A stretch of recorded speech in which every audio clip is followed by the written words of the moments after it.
नमस्कार दोस्तों, आज मैं आपको भूत प्रेत की कहानी बताने जा रहा हूं। 1986 के ठंडे मौसम में उत्तर प्रदेश के एक छोटे से गांव मलगांव में एक नई शुरुआत हुई। यह गांव घने जंगलों और पहाड़ियों के बीच स्थित था, जहां आधुनिकता का असर बहुत कम था। यहाँ के लोग एक दूसरे को अच्छे से जानते थे और सभी अपने अपने कामों में व्यस्त रहते थे। गांव के बाहरी हिस्से में एक पुराना खंडहर जैसा बड़ा घर खड़ा था, जिसे कोई बहुत समय से देख नहीं पाया था। लेकिन जब अग्रवाल परिवार ने इस घर को खरीदा और उसमें रहने का निर्णय लिया, तो गांव में हलचल मच गई। रवि अग्रवाल, जो एक युवा और महत्वाकांक्षी वास्तुकार था, ने शहर के शोरगुल से दूर जाने के लिए इस घर को चुना था। उसकी पत्नी नीलिमा और बेटी सीमा के साथ वह नए जीवन की शुरुआत करने आया था। घर देखने में काफी आकर्षक था। ऊंची दीवारें, पुराने लकड़ी के दरवाजे और एक पुरानी सी खिड़की जो बाहर के वातावरण को दर्शाती थी। इस घर में एक अजीब सी खामोशी थी, जैसे वह वर्षों से किसी के आने का इंतजार कर रहा हो। गांव वाले इस घर के बारे में कुछ नहीं बोलते थे। बस कुछ बुजुर्ग लोग कहते थे कि यह घर कभी किसी का नहीं रहा और उस पर कोई न कोई भूत प्रेत का साया था। लेकिन रवि और नीलिमा ने इन बातों को नजरअंदाज किया। उन्होंने अपनी नई जिंदगी की शुरुआत की और उम्मीद की कि यह घर उन्हें शांति देगा। पहली रात जब वे घर में सोने गए, तो एक अजीब सी ठंडक महसूस हुई। घर में जैसे हर जगह घना अंधेरा था और हवा भी कुछ अजीब सी सर्द थी।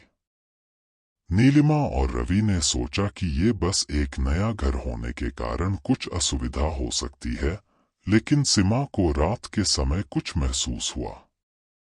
वह अचानक चौंकी और डरते हुए बोली, माँ, मुझे लगता है कि मुझे कोई देख रहा है। नीलिमा ने उसे डांटा और कहा, तुम बस बहुत डर गई हो। कोई नहीं है, लेकिन फिर भी वह दोनों थोड़े असहज महसूस कर रहे थे। घर में हर कमरे में कुछ न कुछ अजीब सा था। सबसे अजीब चीज जो रवि ने देखी, वह थी एक पुरानी पेंटिंग जो घर के एक कमरे की दीवार पर लटकी थी। उस पेंटिंग में एक महिला की तस्वीर थी। उसकी आंखों में गहरी उदासी और डर था, मानो वह कुछ कहना चाहती हो। रवि ने उस पेंटिंग को ध्यान से देखा और सोचा कि यह सिर्फ एक पुरानी पेंटिंग है, लेकिन फिर भी उसे असहज महसूस हो रहा था। अगले कुछ दिनों तक सब कुछ सामान्य रहा, लेकिन धीरे धीरे घर में कुछ अजीब घटनाएं होने लगीं।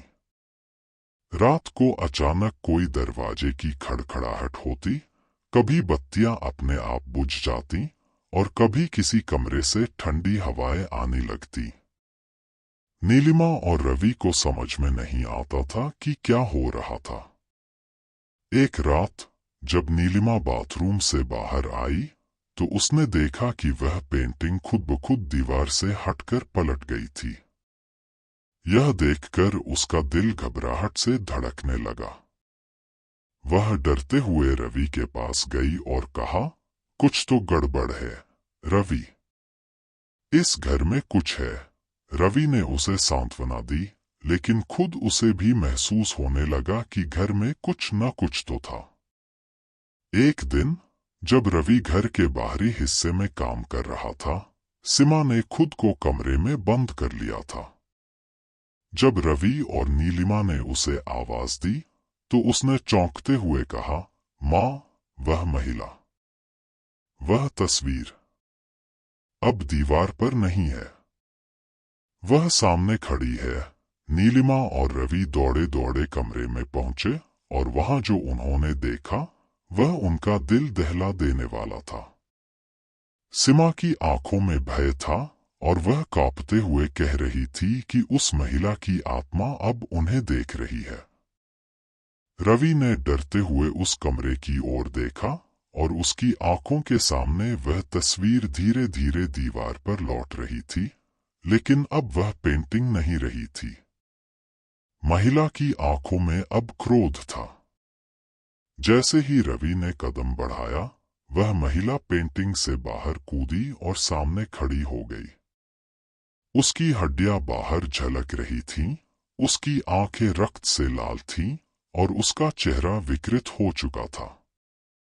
उसने एक खौफनाक आवाज में कहा, तुमने मेरे घर को क्यों छेड़ा?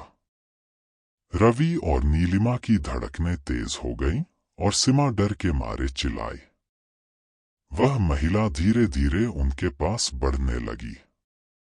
अचानक घर की सारी बत्तियां बुझ गईं और चारों ओर अंधेरा छा गया। नीलिमा और रवि ने चिल्लाकर मदद मांगी, लेकिन कोई सुनने वाला नहीं था। उस महिला ने एक कदम और बढ़ाया और उसकी आवाज फिर से गूंजी, तुमने इसे मेरी कीमत पर लिया, अब तुम्हारी बारी है। उसी समय घर में कोई आवाज आई, एक बूढ़ी औरत की, जो नीलिमा की सास थी। उन्होंने कहा, यह घर कभी किसी का नहीं रहा। यह घर भूतिया है और जिसने भी इस घर को हाथ लगाया, उसकी जान पर बन आती है। वह महिला, वह एक दुखी आत्मा थी, जिसने इस घर में अपनी जान दी थी और अब वह किसी को भी चैन से नहीं रहने देती। यह सुनकर रवि और नीलिमा के पैरों तले जमीन खिसक गई।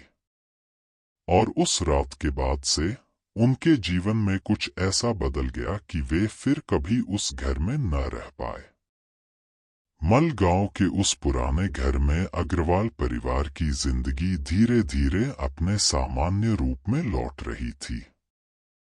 रवि, नीलिमा और उनकी बेटी सीमा ने नया जीवन शुरू किया था, लेकिन एक अनजानी घबराहट थी जो हर किसी के मन में घर कर गई थी।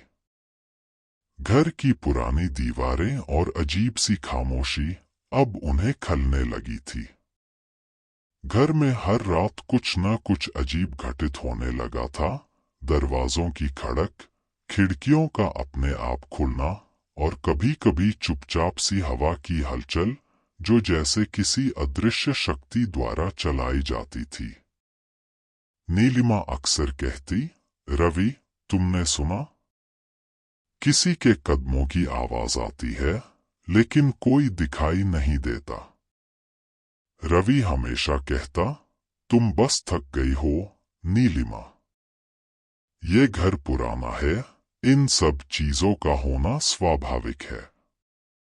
लेकिन रवि के अंदर भी एक डर था, एक अजीब सी बेचैनी जो उसे रातों को जागने पर मजबूर करती। वह जानता था कि घर में कुछ तो था, कुछ ऐसा जो वे समझ नहीं पा रहे थे।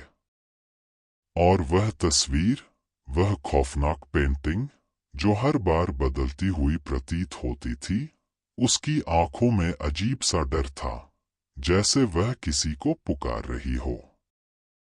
रवि को लगता जैसे वह पेंटिंग उन्हें देख रही हो, और कभी कभी उसे ऐसा भी लगता कि वह पेंटिंग कुछ कहने की कोशिश कर रही है। एक दिन जब नीलिमा और सीमा बाजार गए हुए थे, रवि ने तय किया कि वह उस पेंटिंग का राज जानने की कोशिश करेगा। वह जानता था कि कुछ न कुछ तो था जो इस घर को डरावना बना रहा था। रवि ने पेंटिंग को ध्यान से देखा और सोचा कि उसे इसके पीछे छिपी कहानी जाननी चाहिए। जैसे ही उसने पेंटिंग को फिर से अपनी जगह पर देखने के लिए हाथ बढ़ाया, अचानक कमरे की हवा ठंडी हो गई और वह महसूस करने लगा कि कोई उसके पास खड़ा है। तुम मेरे पास आओ और तुम्हें भी मेरी जैसी तड़प महसूस होगी, एक खौफनाक आवाज ने उसके कानों में फुसफुसाया। रवि ने पीछे मुड़कर देखा, लेकिन कोई नहीं था। उसकी धड़कन तेज हो गई और वह घबराहट से पेंटिंग से दूर हट गया। उसने खिड़की से बाहर देखा, लेकिन सब कुछ सामान्य था। फिर वह पेंटिंग को ध्यान से देखने के लिए वापस मुड़ा। उसकी आंखों से एक अजीब सी चमक निकल रही थी और उसकी आंखें अब और भी बड़ी और खौफनाक लग रही थी। रवि को समझ में आ गया कि यह सिर्फ एक पेंटिंग नहीं थी, यह किसी आत्मा की साकार रूप थी जो किसी वजह से घर में बसी हुई थी। शाम को जब नीलिमा और सीमा वापस आए तो रवि ने उन्हें सब कुछ बताया। वह डरते हुए बोला, यह पेंटिंग और यह घर, यह सब किसी कहानी का हिस्सा है नीलिमा। कोई हमें इस घर में नहीं चाहता। नीलिमा ने सुना और थोड़ी घबराहट के साथ बोली, लेकिन फिर हम क्या करेंगे? क्या हमें यहां से जाना होगा? रवि की सोच में एक गहरी उलझन थी। वह नहीं जानता था कि उसे घर छोड़कर जाना चाहिए या फिर इस रहस्य का सामना करना चाहिए। लेकिन एक बात तो तय थी, घर में जो कुछ भी हो रहा था वह उससे भागने से ज्यादा उसे समझने की कोशिश कर रहा था। रात को एक और अजीब घटना घटी। सभी सोने जा रहे थे और घर में शांत माहौल था, लेकिन उसकी आंखें अचानक खुल गईं। वह घबराई हुई थी और कांपते हुए बोली, माँ, वह महिला, वह फिर से खड़ी है। नीलिमा और रवि डरते हुए दौड़े और सीमा के कमरे में गए। वहां उन्होंने देखा कि कमरे की दीवार पर वह पेंटिंग फिर से लटकी हुई थी, लेकिन इस बार वह पेंटिंग अब तक की सबसे डरावनी शक्ल में बदल चुकी थी। महिला की आंखें लाल हो चुकी थीं और उसके चेहरे पर एक विकृत हंसी थी। उसकी हड्डियां बाहर निकल रही थीं और उसकी खोपड़ी की त्वचा जगह-जगह से झड़ चुकी थी। उसकी आंखें अब केवल एक गहरे भूरे रंग की थीं और उसकी मौजूदगी से कमरे का तापमान एकदम ठंडा हो गया था। रवि और नीलिमा भयभीत हो गए। नीलिमा ने कहा, यह किसी का साया है रवि। यह कोई और नहीं, वही आत्मा है जिसने अपनी जान इस घर में दी थी। रवि ने घबराते हुए कहा, हमें किसी से मदद लेनी होगी। गांव के एक बुजुर्ग पंडित से बात करने के बाद उन्होंने बताया कि यह घर कई साल पहले एक महिला के नाम था, जिसका नाम शिवानी था। वह एक बहुत ही सुंदर और होशियार महिला थी, लेकिन एक दिन उसने अपने ही घर में आत्महत्या कर ली थी। गांव वालों का कहना था कि शिवानी की आत्महत्या के पीछे एक काला जादू था। जब तक उसकी आत्मा को शांति नहीं मिलती, वह इस घर को कभी छोड़ नहीं सकती थी। और अब इस घर में जो भी आता था, उसकी आत्मा उस पर कब्जा कर लेती थी। यह सुनकर रवि और नीलिमा का दिल घबराहट से धड़कने लगा। वे नहीं जानते थे कि क्या करें। पंडित ने उन्हें सलाह दी कि वे रात में एक तंत्र मंत्र पूजा करें ताकि शिवानी की आत्मा को शांति मिल सके। रात का समय आया और पंडित ने पूजा शुरू की। जैसे ही उन्होंने मंत्रोच्चारण शुरू किया, घर में अचानक एक अजीब सी हलचल महसूस होने लगी। हवा में घना घना अंधेरा भरने लगा और उन सबको एक डरावनी चीख सुनाई दी। कमरे में जैसे घना अंधेरा था और चारों ओर से एक डरावनी हवा चलने लगी थी। पंडित ने अपनी पूजा पूरी की और अचानक एक तेज लपटें उठीं, फिर अचानक सब शांत हो गया। अगले दिन घर में एक अजीब सी शांति थी।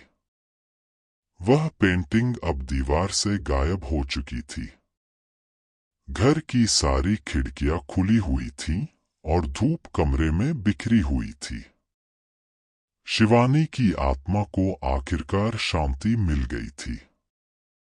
रवि और नीलिमा ने राहत की सांस ली, लेकिन उन्हें एहसास हुआ कि कभी-कभी डर का सामना करना ही होता है, और जो चीजें हमें भूतिया लगती हैं, वे भी किसी अतीत का हिस्सा होती हैं। घर छोड़ने के बजाय उन्होंने उसी घर में अपनी जिंदगी फिर से शुरू की, लेकिन अब उस घर को एक नई नजर से देखा। अब वे उस घर को सिर्फ एक घर नहीं, बल्कि एक इतिहास मानते थे, एक इतिहास जिसमें प्यार, दुख और एक आत्मा की तड़प छुपी हुई थी। तो दोस्तों, यह इस कहानी का अंत है। आशा करता हूँ कि आपको यह कहानी पसंद आएगी। या अगर आपको यह कहानी पसंद आई है तो चैनल को सब्सक्राइब करें, वीडियो को लाइक करें। धन्यवाद।